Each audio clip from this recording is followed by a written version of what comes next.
Mayambo Amazing Bible Prophecy Ministry na taram oksari kasidi current event ama poduna lakchari hujik thogliba Bible ki prophecy haiba thungliba current event ama poduna lagli masi ekoi punnai yengmnasi hariba current event atudi the Vatican Forms alliance with Council of Inclusive Capitalism the Vatican Roman Catholic system Pope Francis na Prithibida lairiba 500 CEOs ki makhoi company ki CEO singa makhoi ne alliance ama seme masina Bible ki prophecy da krai phaw thungi habdu ki maram da ikoi ne naina minasi ahan bada ishor da patna tawse sargada leiba yamnung sharapa tawga naiba ipa ishor na poinga litana thagatsari housing moroina current event ama ikoi na Bible da ki naina jagadori masida nahana porpina biu papsalum naiti karisu kangmanate mipa na ke sumbadu share tawjabani ai ngam kudung na ke num ki matun wen biu tare bisna kudung dasu mapa naita ba borodo binabio Prabhu Yesu Christa gi minda kurumjari amen hukiba December gi tang ne panda Vatican haibadi Roman Catholic ki makhoi ki laifam makhoi ki system ki laifam koina Vatican haina khangnai riba koina Pope Francis ki laifam asida masina Pope Francis na lusinaga prithibida lairiba 500 fortune companies singi makhoi ki lusingba CEO singa punduna Council of Inclusive Capitalism haibase prithibida lairiba senthung ki phibam mase kamaina control tawgani haibasi ki maramda kamaina masida lairina khuma khudima kamai yahongani haibasi ki maramda alliance ama semki hairiba alliance asi ki maramda ikoina khara yengminasi ahanbada ikoi Bible dagi khara pase masi Bible na hairamba prophecy singa se thungbani haibasi ikoina khangnana ba hana paminasi Daniel 11 gi 43 da asumna hai but he shall have power over the treasures of gold and of silver and over all the precious things of Egypt mahakna sida hairiba mahak adi king of the north haibadi Roman Catholic system Roman Catholic Church na Vatican the papacy na haibni masina prithvi da lairiba Egypt haina represent hoije akhona prithvi bu khangnai masi prithvi da lairiba mamanjamba sana lupa lanthum makhai plangi pukai makhai se mahakna paigani haibni makhoi gi mathakta mahakna sakti legani hai and the Libyans and the Ethiopians shall be at his steps. Libyan aduga Ethiopian Libyan haina represent toijana prithvi lairaba sing Ethiopians na ina khunbasing masigumba asisu mahaki makhada lakani hai ado haidipa prophecy asi amuk aikuna Revelation 13 da amuk masi fasana masi maramda explain tawi aina mamang da san haijakre amuk yengsi Revelation 13 is 16:7 da and he calls all both small and great, rich and poor, free and bond to receive a mark in their right hand or in their forehead. Here the United States of America bukhangnai America na prithvi da lairiba laira achau macha laira ina khumba maning tamba makha ponba khudimak se makhoi gi makhudje natraga makhoi gi marai bukta mark ama phangangani khudam ama phangangani hairiba mark adudi karino hakanda khoina nomajin numit Kurumbase masini masig maramda ina mamangda sana ai video da yamna sem khare yamna ina khare ai maduda yam changchala roike and that no man might buy or sell except he that had the mark or the name of the beast or the number of his name masi karigino haida hairiba mahaki number sa atuki maming haibdi sa di Roman Catholic system asibu khanai Roman Catholic ki sa asigi maming aduga sa asigi maming gi masing aduga mahaki khudam aibdi sande nomajin meta prithvi da leiba kudingna nomajin me sengna ngakadam na habse Roman Catholic sambani masi Bible da yaupunate hairiba mark se masi gumba nomajin me ngaktaba mising ado leiba yonba yaroi haiba haina Americana masi tawgani haina haibni sinausa adu masi ki damak aikuna punama sina masina tapodi America gi makada Pope Francis da makhoi Vatican da makhoi Roman Catholic Church da maamna sakti piraga Pope na khudingma sema ki makada control lakani haibsini adu Revelation 18 gi 2-3 sumnai He cried mightily with a strong voice, saying, Babylon the great is fallen, is become the habitation of devil. Babylon hairiba sobase mahak ture mahak ture Satan singi kaidong pham oire, the whole of every false spirit phattaba thawai ki kaidong pham, a case of every unclean and hateful, seng daba tukutsadaba amangba usek singi maki maki laifam case adi makoigi kai dugumba usek thamnaba pon adu oirakle na sunai sida paliba Babylon se akoina man sai kare masigi Roman Catholic system aduga maki matung ina mana tapi tamibi ki matung ina satliba khudum asni maroina masida mintaje Roman Catholic book magi system hadi Roman Catholic ki nungsira besina usinate ko mase makogi system makogi aranba Bible ki mayokta takpi tamiba adugumba makogi institution adubane aina hajaribase. For all the nation have drunk of the wine of the wrath of her fornication. Hadi Roman Catholic ki oktaba habdi pithibi ka magi pithibi ta lairiba ningthausinga maga punna saminaba haibase masina masigi asawbi yu do pithibi ki jati khuding na thakre hamni hujiti ngasidi mahana takpi tambiba maki doctrine takpi tambiba myam ase pithibi ta laiba laibaksin summe haina dangnai maroina khudamana laudato si asina maram oidana maki encyclical na pithibi da climate change tole masina maram da lana tina jaja lagribani punna mase khuna masi phaningai ki dama khoi numaisi no menga kadamni haina maki encyclical thoy adubu hairiba se pithibi laiba khudingmuna yare aduga amuk hujiki mama ikui dana fertility tuti khoi pithibi laiba khudingma ase khoi imung amaki makhada laibani aduna COVID-19 asne khoi imung amaki makhada porakle khoi amaga nungsina dun laigedamni habse maki asigumba maki aranba takpi tambiba mapan thongda yam saba adubu namthaki oiba mayam ase pithibi laiba jat khudingmuna masi chummi haina loksinare committed fornication with her adu pithibi laibakina mahaka pap tongminare habdi mahaka saminare habni pithibi sarkar ga religion ga saminare Bible matungni yade masi oktaba thabak toba kawe. And the merchants at masigi person any and the merchants of the art are wax rich through the abundance of her delicacy. Have the market luxury goiba mayam asigi mapana prithibi lalol itik toriba mayam as a businessman mayam as a ina khole hamni prithibi da leriba CEO singoti company leriba khudima bank khangde leriba khudima ase kedoba mahaki Roman Catholic mapana loina ma ina khunbani habise masini sinausa hareba Bible ki prophecy sing ase kya apni matik chummi habise ekoina video matek ase minute ki video matek ase nakoi munna yengbiu adugo munna tabiu aiki masi lorega ek sermon makha sathajarake.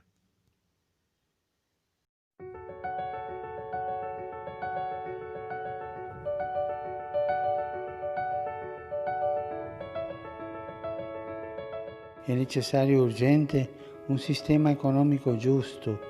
affidabile e in grado di rispondere alle sfide più radicali che l'umanità e il pianeta si trovano ad affrontare. We are answering Pope Francis's challenge to create more inclusive economies that spread the benefits of capitalism more equitably and allow individuals to realize their full potential.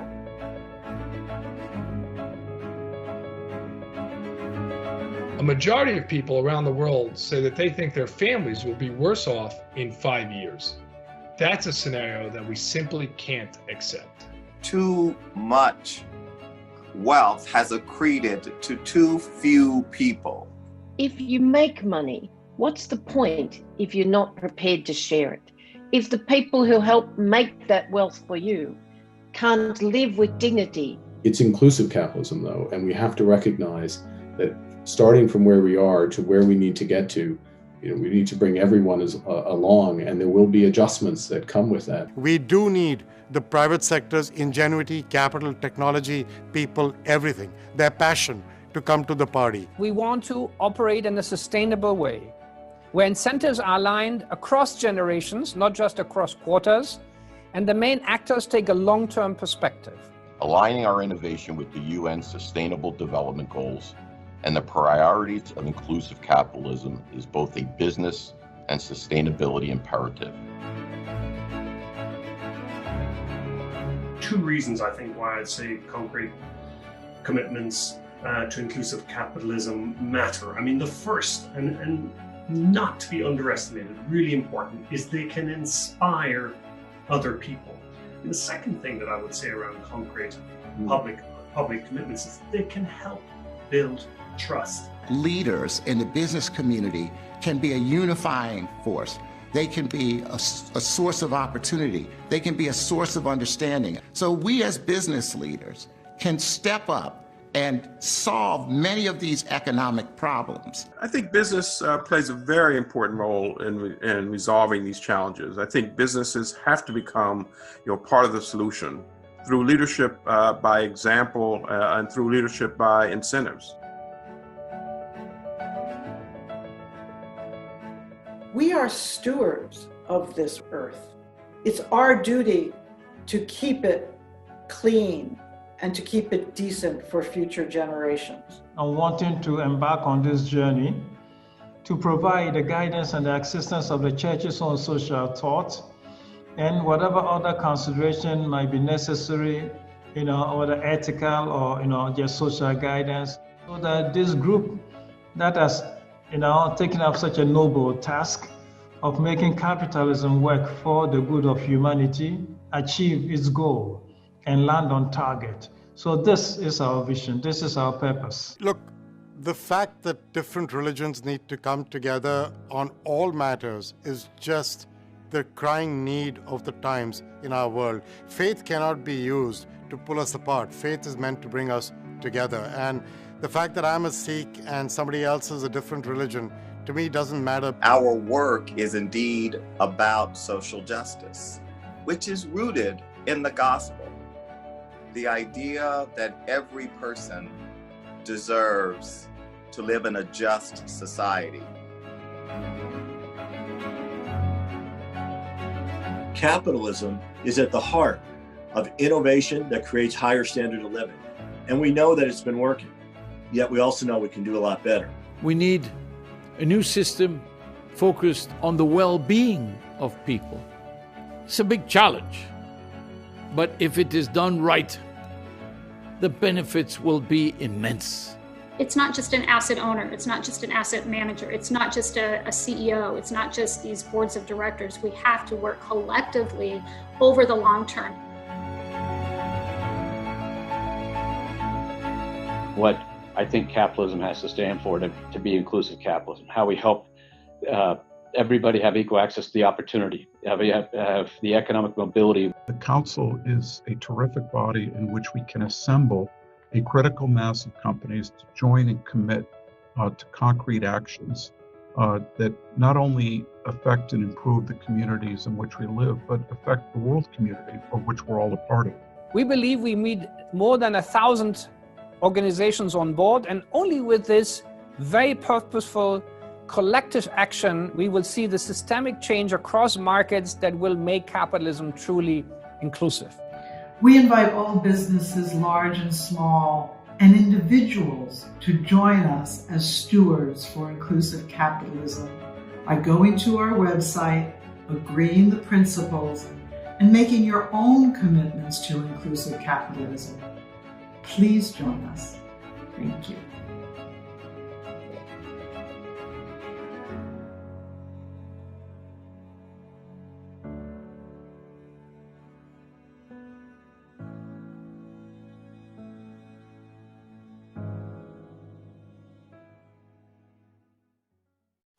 Sinauksing akhoi hujik yengkhraba video asidagi akhoi kari phangbage masi haiba video asidagi tae prithibida leiriba akhoi pawa company CEO sing lusing masing asina Pope Francis ka punna akhoi Council of Inclusive Capitalism ase masi makhoi semkhre masina takpadi akhoi Bible na hujik pakhraba mangda pakhraba texting ase masi fulfill oigedore haibse masi takuni aduga masi the Business Insider India ko December 8 2020 da sumna hai Pope Francis joins with CEOs of the Fortune 500 companies to form a new council focused on creating a more equitable economy hai masina haibdi Pope Francis na 500 company gi mukhogi CEO sing asiga pulaga anouba council ama sekre mokhoi gi moroi ba focus ti kaino koi prithibi da lai ba mipum khuding de sa mana ba senthum economy ama semni ngai gi damang ni hai ba article asida ekoina hai masigi makhada nakoina google da yengasu nakoina phangani. Prof. Francis has called for political and business leaders to question free market capitalism and address dismal inequality. Hai, masina hai the prithvi da laiba political ki rajniti ki lucing basing business ki leader basing ado okoi da question khona market capitalism the free market capitalism hai base masigi maram da wahang hangai amasung manada ba mayam ase tawngai gi da mahang kaukre hamni meeting kaukre hamni. Masida khoi khara yengmana se sinapsing kuna better capitalism masida khoi yengsi.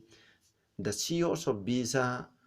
Visa, Bank of America, Salesforce, and other Fortune 500 companies have joined the Council for Inclusive Capitalism with the Vatican. Aduna hairiba mifam de pangthokre Vatican ga bank ki CEO sing America da leba bank sing Visa gi CEO leba Fortune 500 company leba sing adiga punna masi Council for Inclusivity habise masi semduna mokhoi semgre habise masini hariba council asika pamjin the council led by Pope Francis will promote a more inclusive form of capitalism habni masi hariba council ne kanalo singani Pope Francis na masina lungsidaga ekhoi capitalism madi ekhoi ni prithibda laiba senthungi phibam laiba kudingma ase punamak laire inakhunba kudingmak pu yawgadaba saru yawgadaba adugumadu ohengani habni.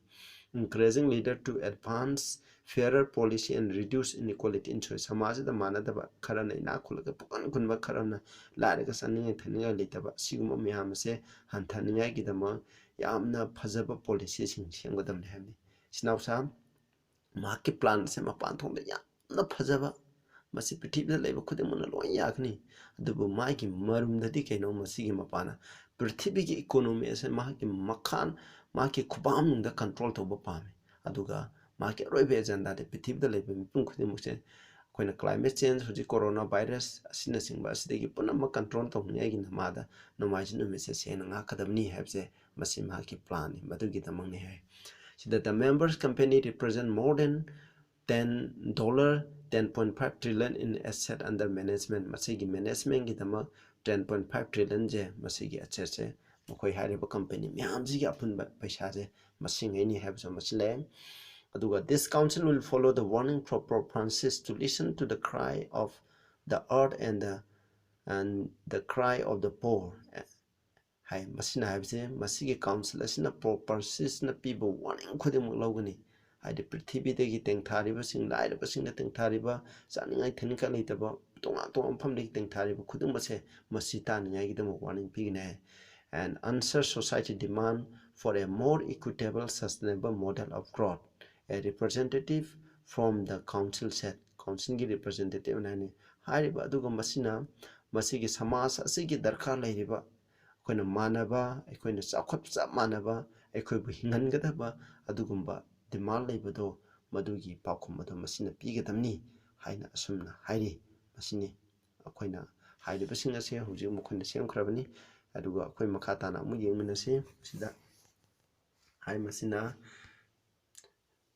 the move toward a kinder capitalism just got religious cycle hairi basina dharma gi oibado madu ju phanghe. The CEO of Banks of America, Visa, EY, BP, Johnson & Johnson, Salesforce, and several other Fortune 500 companies are joining forces with Pope Francis to promote a more inclusive form of capitalism in the new organization called the Council for Inclusive Capitalism with the Vatican. Among the park, Maduni Masiga Tranzara, yesterday.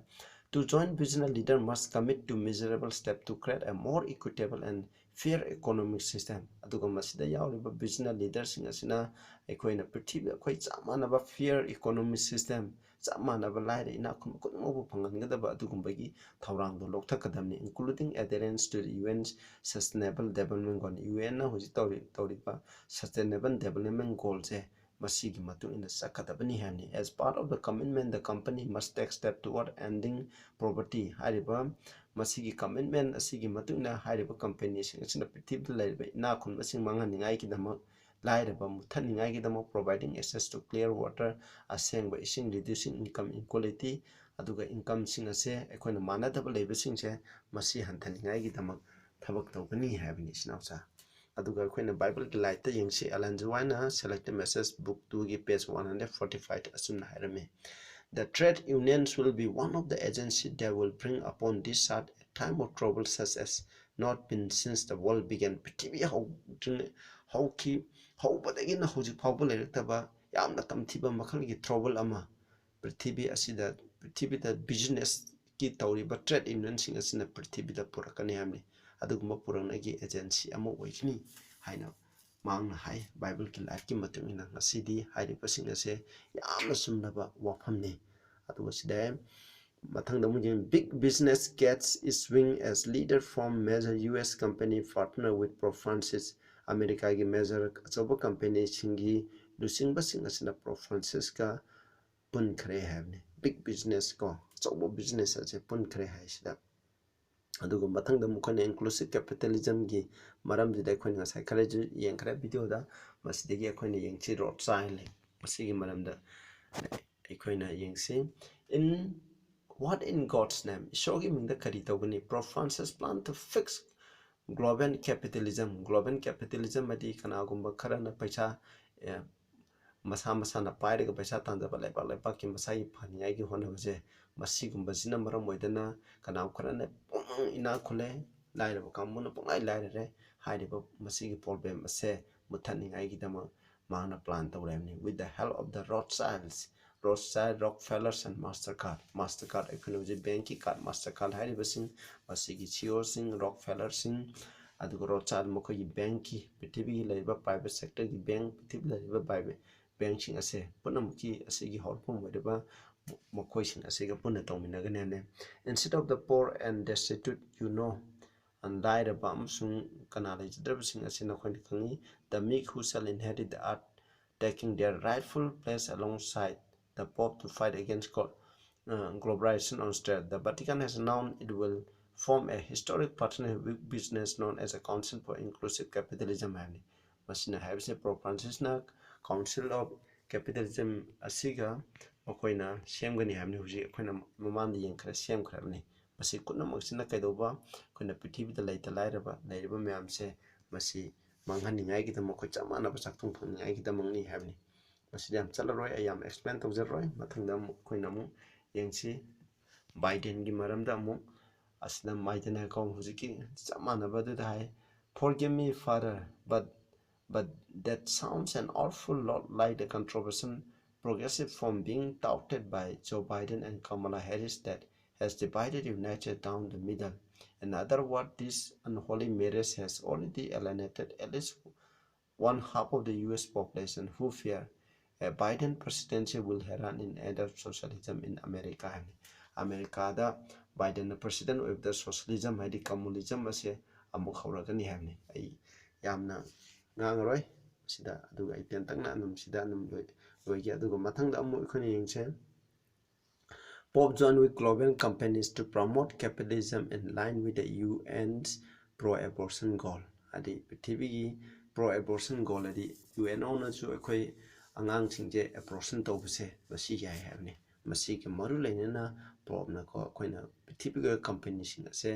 asina capitalism habni haidi UN piriba capitalism aduga manana sanaba honari habni masina je makhatana masigi makhatana mu hai this latest alliance between the Vatican and government cooperation would appear to be the next step in the Pope's desire to conform global policy to the United Nations at the Pope masigi alliance embassy kedawite UN United Nations nagi magi government politics strategy asiga sanana saninga igidamo amagi mathangi step ni hai in 2019 he made a speech advocating globalist world practices calling for globalization to be beneficial for all